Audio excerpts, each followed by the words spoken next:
নমস্কার, আপনাদের সবাইকে স্বাগত। আগে এই ভিডিওটি দেখুন। এটি পাকিস্তানের সুপ্রিম কোর্টের মেন গেটের ভিডিও, যেখানে হাজার হাজার মানুষ উপস্থিত।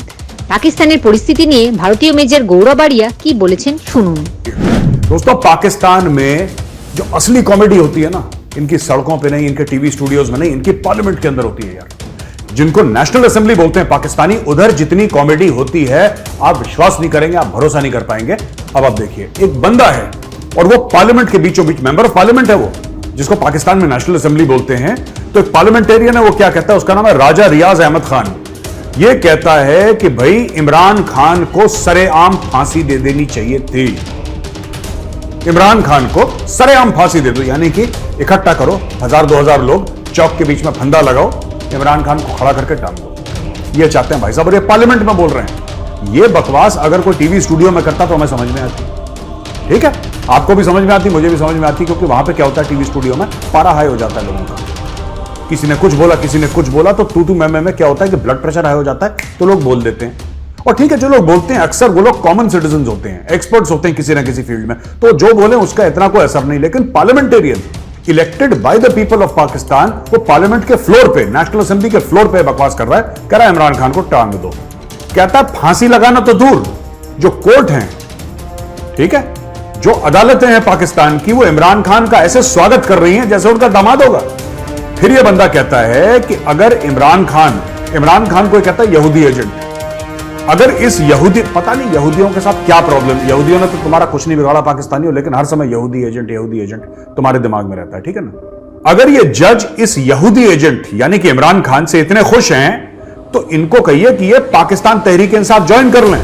इनके पास कुछ सीटें खाली पड़ी हैं, तो ज्वाइन कर लें पाकिस्तान तहरीक इंसाफ, और आगे से जब भी इलेक्शन लड़े जज, ये पीटीआई के टिकट यानी पाकिस्तान तहरीक इंसाफ के टिकट से लड़ें। उनकी जगह वो जज लाके आए, या वो जज लाए जाएं जो कि एक्चुअली लोगों को इंसाफ दे सकते हैं। अच्छा देखिए, इसमें दो तीन चीजें हैं। बकवास तो करी इस आदमी है, ठीक है, जो इसको नहीं करनी चाहिए। आप किसी फॉर्मर प्राइम मिनिस्टर को ऐसे नहीं कहते इसको टांग दो, इसको फांसी दे दो, सरेआम फांसी दे दो, और वो भी पार्लियामेंट में आप बकवास कर रहे हैं, ठीक है ना। ये तो बहुत ही गलत चीज है, मैं इसको कंडेम करता हूं। लेकिन एक बात है कि हां, उमर अता बंदयाल सीधा सीधा इमरान खान की साइड ले रहा है, और ये मुझे नहीं लगता कि किसी चीफ जस्टिस को करना चाहिए या किसी भी जज को करना चाहिए, लोअर कोर्ट का, हायर कोर्ट का। मैं आपको बताता हूं, इंडिया में भी ऐसे डिसीजंस होते हैं कि एक पार्टी खुश होती है, एक पार्टी नाखुश होती है, लेकिन जजों के लिए कोई ऐसा नहीं बोलता यार इंडिया में, कभी ऐसा नहीं। ये शायद मेरी गलती है कि मैं पाकिस्तान और इंडिया के जुडिशियल सिस्टम को कंपेयर कर रहा हूं, यही अपने आप में बहुत बड़ा गुनाह है, बहुत बड़ा पाप है, क्योंकि वहां पे जुडिशियल सिस्टम तो है नहीं। ठीक है, हमारी जुडिशरी के साथ प्रॉब्लम हो सकती है, केसेस लेट होते हैं, ये सब होता है, लेकिन it is a respected institution. चाहे ऑपोजिशन वाले हो, चाहे रूलिंग पार्टी हो, कॉमन मैन, एक बार जज आ गया, एक बार भारत में जज अपनी कुर्सी में बैठ गया, तो boss he is the leader, he is the boss. और जज साहब जो कहेंगे वो सबको मानना पड़ेगा, मैं भी मानूंगा, आप भी मानेंगे। पाकिस्तान में ऐसा नहीं है, तो सुप्रीम कोर्ट के ऊपर हमने दावा बोल दिया है, ये अलग ही लेवल के लोग हैं, फिर कहते हैं हमें इंसाफ नहीं मिलता।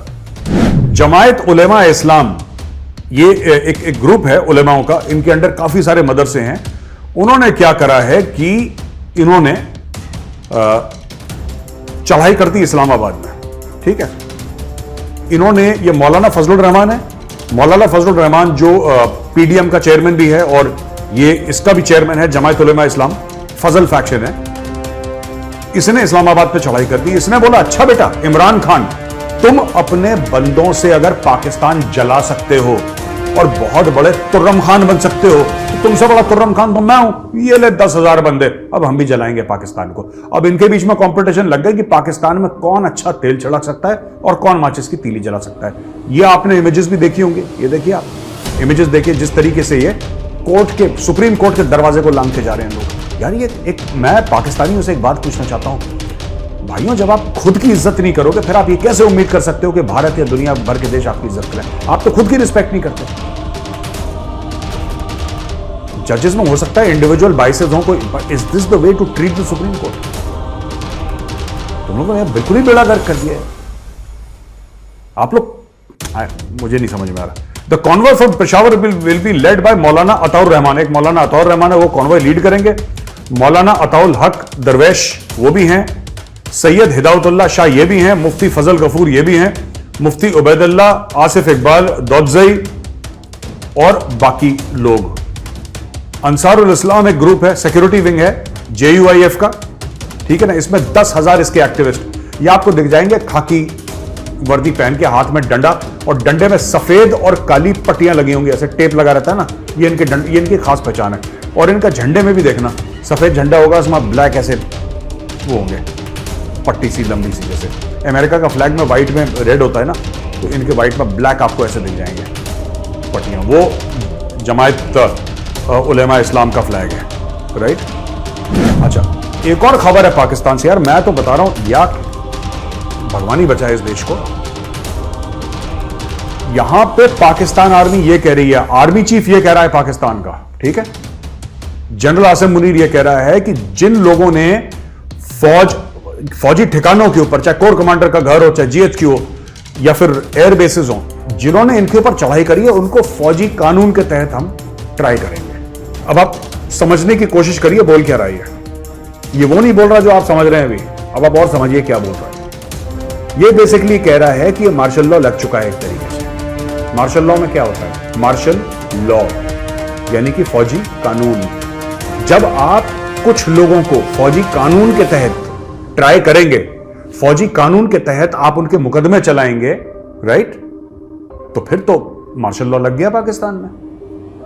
यानी जो भी फौज के खिलाफ बोलेगा, जो भी आवाज उठाएगा, अल्लाह अंदर, टांगो इसको, जेल में डालो, गोली मारो, फिर तो आपने यही करना है। और मुझे एक बात समझ में नहीं आई, ये कहते हैं कल मैं बैठा था टीवी पे, रात के 10 बजे का डिबेट थी कल रात, and I was very shocked. वहां पे पाकिस्तानी पैनलिस्ट बैठ के यार जस्टिफाई कर रहा है, वो बंदा जस्टिफाई कर रहा है, कह रहा नहीं बिल्कुल ठीक हुआ, इनके ऊपर फौजी कानून लगना चाहिए। ओ भाई, तू सिविलियन है, जैसे हम भारतवासी हैं। मैं खुद फौजी हूं यार, मैं खुद फौजी हूं, और मैं इसके लिए बहुत शुक्रगुजार हूं कि सिविलियंस हमारी इज्जत करते हैं। लेकिन एक फौजी होने के नाते मैं आपसे बेहतर नहीं हूं, मैं आपसे बड़ा नहीं हूं। इस देश की सेवा करनी है, भारतीय सेना को सेवा करती है। पाकिस्तान में उल्टी गंगा बह रही है यार, वो कह रहे पूरे देश हमारी सेवा करे। अब वो कह रहा है, देखिए आसिम मुनीर, जनरल आसिम मुनीर जो है वो क्या कह रहा है, वो कह रहा है कि मिलिट्री फौजी कानून के तहत सिविलियन को, यानी आप समझ रहे हैं, फौजी कानून मतलब ये उंगली टेढ़ी कर दी पाकिस्तानी फौज ने। और इसमें एक और चीज है जो नहीं कह रहा है, जो कि होगी अगर ये इन्होंने लागू कर दिया तो क्या होगा, मैं आपको बताता हूं दोस्तों। किसकी वजह से दंगा भड़का था? सोचिए जरा, किसकी वजह से दंगा भड़का था? कोई तो होगा जिसकी वजह से दंगा भड़का होगा, वो था इमरान खान। तो क्या पाकिस्तान की सेना इमरान खान को भी ट्राई करेगी मिलिट्री लॉ के अंडर? क्या इमरान खान के ऊपर भी केस चलेगा मिलिट्री लॉ के अंडर? आप इसके नतीजे समझ रहे हैं? They are pushing the country towards definite civil war.